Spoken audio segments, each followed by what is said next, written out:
जो लोग जीत गए उनको बधाई, और जो लोग हार गए उनके लिए मैं कहूंगा कि वो आगे की तैयारी करें।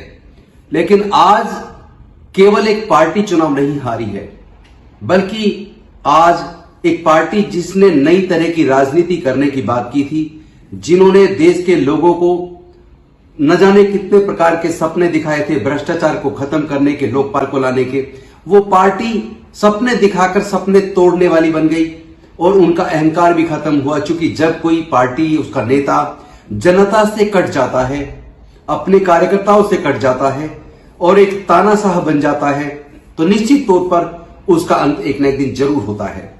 लेकिन केवल ये अंत एक पार्टी का नहीं हुआ है, बल्कि लोगों के सपनों का कत्ल हुआ है, और करने वाले वही थे जिन्होंने सपने दिखाए। खैर, उन्होंने अपना जो किया वो भुगत लिया।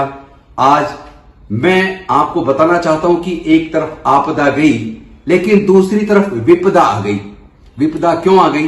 कि एक ऐसी पार्टी दिल्ली में सत्ता में आ गई है जो संविधान के खिलाफ काम करती है, लोगों को डराती है, संवैधानिक संस्थाओं का दुरुपयोग करती है और साथ ही साथ धर्म के नाम पे नफरत फैलाती है।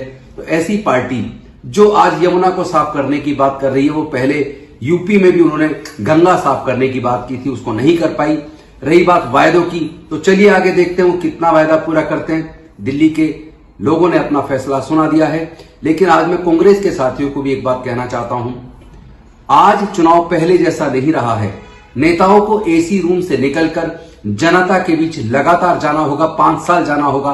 केवल चुनाव से 10 दिन पहले फील्ड पे उतरकर कितनी ही मेहनत कर ली जाए, वो रिजल्ट में कन्वर्ट नहीं हो सकती। रिजल्ट में कन्वर्ट करने के लिए तो लगातार बूथ पे, मैनेजमेंट पे ध्यान देना होगा, कार्यकर्ताओं को जोड़ना होगा, उनको कैडर देना होगा, और साथ ही साथ चुनाव से 1 साल पहले कौन से वोटर की वोट कट रही है, कौन से नए वोट जुड़ रहे हैं, उस पर भी पैनी नजर बनाए रखने की जरूरत है। कहां एक स्टेट से ले जाकर दूसरे स्टेट में वोटर बनाए जाते हैं, वहां वोट डलवाई जाती है, जैसा महाराष्ट्र में हुआ। फिर वहां से अगले चुनाव, अभी तो बिहार के चुनाव पे भी नजर रखनी होगी। हो सकता है वहां भी नए वोटर बड़ी संख्या में बनाए जाएं चुनाव को जीतने के लिए। लेकिन आज मैं समझता हूं कि कांग्रेस में बहुत बड़ा ट्रांसफॉर्मेशन होने वाला है।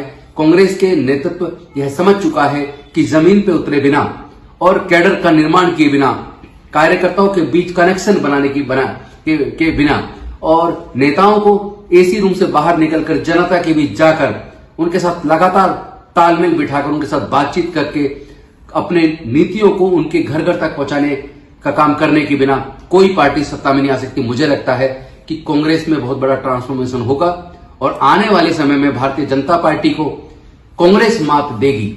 निश्चित तौर पर बिहार की तैयारी अब शुरू होगी और उसके बाद आगे की बाकी राज्यों के साथ साथ 2029 की तैयारी भी अभी से शुरू की जाएगी।